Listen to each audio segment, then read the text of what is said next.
मुसलमान है तो फौरन जैसी भी चला दो, फौरन उसकी प्रॉपर्टी को ले लो और बाहर पोस्टर लगा दो, ये आतंकवादी है, देशद्रोही है। भारत के मुसलमानों के लिए आप कुछ नहीं कर रहे हैं मोदी जी, आप अंबानी, अदानी और पतंजलि के लिए कर रहे हैं। बीजेपी ने आज तक कोई एक ऐसी चीज बता दो जो सरकारी डेवलपमेंट कराओ। पुलिस अभी तक मुसलमानों के घरों में घुस घुस कर उन पर अत्याचार कर रही है, क्या वो रुकेगा? ये वही सारे के सारे चड्डीधारी गैंग है जो हर मुसलमान को फ्री में वीजा देते, चल मुल्ली पाकिस्तान जा, चल मुल्ली पाकिस्तान जा। ये गेम चेंजर नहीं है, ये पार्टी सिर्फ नेम चेंजर है। हर मुल्क का नाम, हर सियासत का नाम, हर कंपनी का नाम चेंज करके ये अपने नाम पे करके आपको बेवकूफ बना रहे हैं। ये बेवकूफ बनाने की बात है। अगर आप देखें सोशल मीडिया पे आज भी लिखा हुआ है कि हाँ वी सपोर्ट नुपुर शर्मा। आप मेरी पोस्ट पर जाकर देखिए, मुझे गाली देके नुपुर शर्मा ने बिल्कुल सही कहा, ऐसे ही कहना चाहिए, तो इस्लाम तो है इस लायक। तो ये सिर्फ ड्रामेबाजी है, मुसलमानों को बेवकूफ़ बनाने के लिए, शांत करने के लिए। भारत के मुसलमानों को नहीं, सऊदी अरब के शेखों को बेवकूफ़ बनाने के लिए बीजेपी ने 15 दिन बाद FIR करी। समझ में तो ये आना चाहिए ना कि 15 दिन पहले तो नुपुर शर्मा ने जब बेइज्जती करी तो बीजेपी किस गुफा में पड़ी थी? तब भी तो फ्रिंज एलिमेंट थी ना। आज ही कैसे पता चला 2 दिन पहले कि वो जो नुपुर शर्मा है फ्रिंज एलिमेंट है?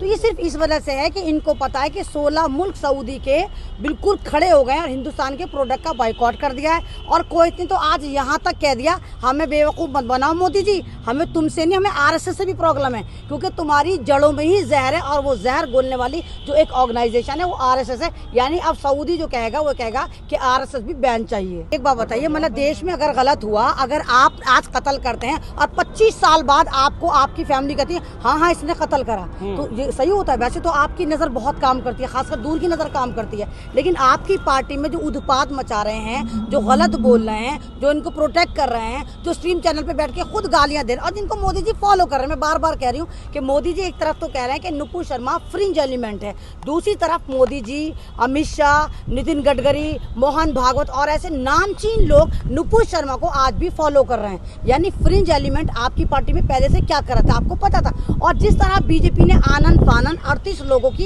एक लिस्ट बनाई अपनी पार्टी के अंदर कि ये फ्रिंज एलिमेंट है या कहीं ना कहीं कुछ गलत बोल सकते हैं, तो सवाल ये उठता है अब इनको कहाँ, कौन से गुफा से निर्देश आया कि ये लोग गलत बोलते हैं? पहले क्यों नहीं पता था इनको कि ये लोग गलत बोलते हैं? तो सिर्फ ये बेवकूफ़ बना रहे हैं। रही बात भारत के मुसलमानों की, भारत का मुसलमान लगातार इस इशू पे लड़ रहा है और जिस तरह कानपुर में आप देखें कि मुसलमानों के खिलाफ आज भी कार्रवाई हो रही है, जिस तरह उनको तोड़ा फोड़ा जा रहा है, जिस तरह फर्जी FIR बनाकर उनको उठाया जा रहा है, तो भारत के मुसलमानों के लिए आप कुछ नहीं कर रहे हैं मोदी जी, आप अंबानी, अदानी और पतंजलि के लिए कर रहे हैं, क्योंकि सऊदी अरब ने आपके चाहने वालों के, आपके आकाओं के प्रोडक्ट को बाइकआउट करा। और आपको पता है सन 2024 में जो आपको अथाह संपत्ति मिलेगी, यानी आपको इलेक्शन लड़ने के लिए जो काला बाजारी से व्हाइट बाजारी मिलेगी, आपको पैसा मिलेगा, वो आप और हम तो देंगे नहीं, वो कौन देगा? अंबानी, अदानी, पतंजलि तो देगी। अगर इनके प्रोडक्ट को सऊदी अरब और तमाम गल्फ कंट्री, तमाम मुस्लिम कंट्री, ईरान, मालदीव और अब तो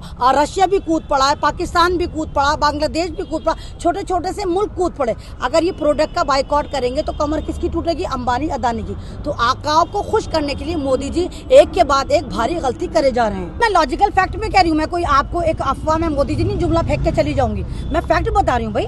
आप देखिए, जैसे ही सऊदी अरब ने कहा कि हमें आज जो भारत से इत्तलाएं मिल रही हैं और पार्टी वाले जो रसूल पाक को गालियां दे रहे हैं, 8 घंटे के अंदर मोदी जी ने फर्रा पकड़ा दिया कि हाँ देखो हमने इसको पार्टी से निष्कासित कर दिया। तो ये सब ड्रामेबाजी। आप बताइए सऊदी अरब में क्या आपकी परचून की दुकान है, मेरी दुकान है, क्या वहाँ पर तेल चावल हम बेच रहे हैं या अंबानी अदानी बेच रहे हैं?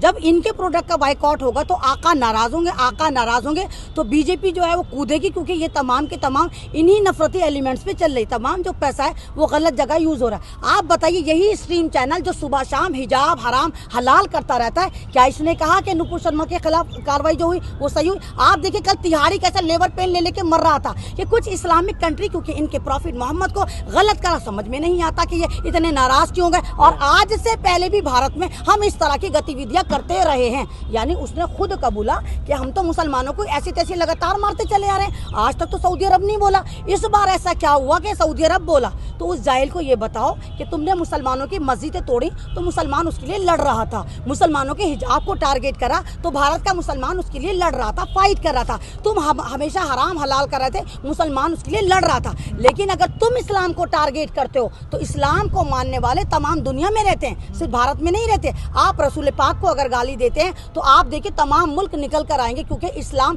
किसी का पर्सनल मामला नहीं, वो हर मुसलमान का मामला, इसलिए सऊदी अरब सामने निकल कर आया। इसको पर्सनल बताया जा रहा है ना कि ये हमारा घर का मामला नहीं तो बताने वाले तो बताएंगे। अब तो है ना कि खिसियानी बिल्ली खंबा नोचे, अब तो नोचेंगे, अब पर्सनल मामला हो गया। ये वही सारे के सारे चड्डीधारी गैंग हैं जो हर मुसलमान को फ्री में वीजा देते, चल मुल्ली पाकिस्तान जा, चल मुल्ली पाकिस्तान जा। मुझे मिलते हैं आपकी पोस्ट के नीचे कितने आएंगे, ओ मुल्ली चल पाकिस्तान जा। यानी अपने बाप का मुल्क तुम समझते हो और इस मुल्क की ऐसी की तैसी मारते हो। मुसलमान जो भारतीय है, और ये वाली बात हम तो कह ही रहे हैं शुरू से, अब तो मोहन भागवत भी कह रहा है कि भाई मुसलमान जो हैं वो भारतीय हैं, लेकिन इस्लाम भारतीय नहीं था।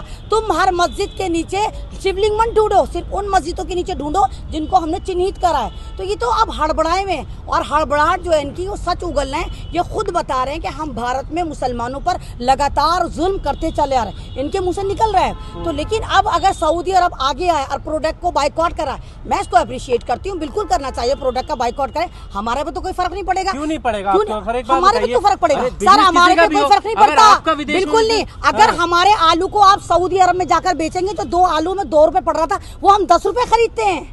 आज जो महंगाई हुई वो एक्सपोर्ट की वजह से हुई, यानी भारत में आप पूर्ति कर नहीं रहे, बाहर उठा कर बेच रहे हैं। और बाहर अगर बिजनेस वो मुसलमानों के हो और फिर आप उसको बैन कर रहे हो या गरीबों के हो, तो हाँ मैं उसका समर्थन करूंगी कि ऐसा नहीं करना चाहिए। लेकिन अगर अंबानी, अदानी और ये बाबा रामदेव का बिजनेस है तो सऊदी अरब को दबा के बाइकआउट करना चाहिए। पर देश से एक्सपोर्ट चीज हो रही है ना, तो देश के राजकोष में तो पैसा आएगा ही। राजकोष में नहीं आ रहा, बीजेपी के कोष में आ रहा है। कौन से राज पे पैसा खर्च हो रहा है, कौन सी नौकरियां मिल रही, कौन सी महिलाएं सेफ है, कौन सा किसान सेफ है, कौन सा जवान कैसे, कौन से काम में पैसा खर्च कर रहे हैं। सड़कें देखो, वो नहुसत मारी बीजेपी ने। आज तक कोई एक ऐसी चीज बता दो जो सरकारी डेवलपमेंट कराओ। हाँ सिर्फ नेम चेंज करे, ये गेम चेंजर नहीं है, ये पार्टी सिर्फ नेम चेंजर है। हर मुल्क का नाम, हर सियासत का नाम, हर कंपनी का नाम चेंज करके ये अपने नाम पे करके आपको बेवकूफ बना रहे हैं। बताइए क्या सरकारी कानून, 13 दिन बाद अगर आप नुपुर शर्मा को अपनी पार्टी से निकालते हो, मेरे पे क्या फर्क पड़ता है? अगर आपका बेटा आपके साथ ज्यादती कर रहा है, आप उसको घर में रखो या घर से निकालो। अगर उसने मेरे साथ मारपीट करी है, जब तक मैं उससे बदला नहीं लूंगी मैं कैसे छोड़ दूंगी? आप उसे घर में निकालो। किस तरीके का बदला? नहीं, तो बदला जैसे आपने मुसलमानों की ऐसी तैसी मारी, जैसे मुसलमानों की प्रॉपर्टी पे लगातार जेसीबी चलाई, जिस तरह मुसलमानों की प्रॉपर्टी को आपने ध्वस्त करा, आप क्या नुपुर शर्मा की और नविका की, जो टाइम्स नाउ की, उससे ज्यादा गुनाहगार नविका है, उससे ज्यादा गुनाहगार टाइम्स नाउ है। क्या आप इनकी प्रॉपर्टी बुलडोजर चलाएंगे? क्या आपने जो कानपुर में एक इनकलाब मचा रखा है, एक जुल्म की इबारत लिख रहे हैं, जिस तरह वहाँ पुलिस अभी तक मुसलमानों के घरों में घुस कर उन पर अत्याचार कर रही है, क्या वो रुकेगा? क्या आप कहेंगे मतलब मुसलमान है तो फौरन जेसीबी चला दो, फौरन उसकी प्रॉपर्टी को ले लो और बाहर पोस्टर लगा दो, ये आतंकवादी है, देशद्रोही है। लेकिन आप ही के पार्टी के अंदर देशद्रोही, आप ही के बकौल फ्रिंज एलिमेंट घुसे में, आप उन पर कार्रवाई नहीं करेंगे? उनको Z+ सिक्योरिटी। आप बताइए कानपुर में किसके खिलाफ एक प्रोटेस्ट हो रहा था? कानपुर में नुपुर शर्मा के खिलाफ प्रोटेस्ट में मुसलमानों ने जुमे की नमाज के बाद अपनी मार्केट बंद करी।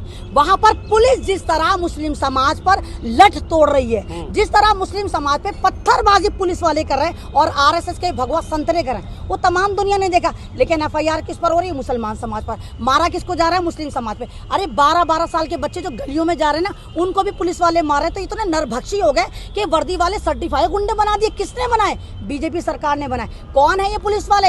ये संविधान की कसम खा के किसकी सिक्योरिटी के लिए आते हैं? ये जनता की सिक्योरिटी के लिए आते हैं या हमें प्रोटेक्ट करने आते हैं? और ये किसके गुलाम बन गए? ये सरकार के गुलाम, सरकार के वैशी दरिंदे बन गए, जहाँ सरकार के मारो। तो इन्होंने जो सारा का सारा ड्रामा कर रहे हैं, तो इंशाल्लाह इन पे भी सजा होगी। एक जुल्म को आप कब तक करते रहेंगे? एक समाज को आप कब तक टारगेट करेंगे? लगातार सन 2014 से मुस्लिम समाज की जो आपने ऐसी तैसी मार कर रखी है, जिस तरह आप मुस्लिम समाज को, दलित समाज को टारगेट कर रहे हैं लगातार, तो आप देखिएगा इनकलाब आएगा, भारत फिर जागेगा। भारत जो गुलामी की तरफ चला गया, इस बार इन काले अंग्रेजों से इंशाल्लाह भारत में इनकलाब आएगा और तमाम लोग जागेंगे और देखेंगे कि संविधान को किस तरह बचाया जाता है। और वो दौर आ गया, सऊदी अरब से उसकी नींव पड़ गई। कहीं ना कहीं मुस्लिम समाज, दलित समाज जागेगा कि देखो बाहर वाले मुल्क वाले हमारे लिए बोल रहे हैं, उनको अकल है, तो हम अपने लिए क्यों नहीं बोल सकते? हम अपनी आवाज़ खुद क्यों नहीं बुलंद कर सकते? हर एक कोई डरता है, अगर हम बोलेंगे तो हमारे पे कार्रवाई हो जाएगी, अगर हम बोलेंगे हमारे पे UAPA लग जाएगा। नहीं लगेगा, कितनों पे लगाएंगे? नहीं है इतनी जेलें, नहीं है इतनी गोलियां कि आपको जेलों में भर दिया जाए। आप 90 करोड़ लोग हैं भारतीयों जिन पे जुल्म हो रहा है। अगर आप नहीं जागे, भारत का संविधान जिस तरह बलात्कार हो रहा है 6 सालों में लगातार और होगा। प्लीज जाग जाओ, भारत को बचाओ, भारत की माँ को बचाओ, भारत के किसानों को, जवानों को, पत्रकारों को बचाओ। ये जिम्मेदारी तुम्हारे ऊपर है। आप देख रहे हैं नेट्रिक न्यूज, साहस सच कहने का।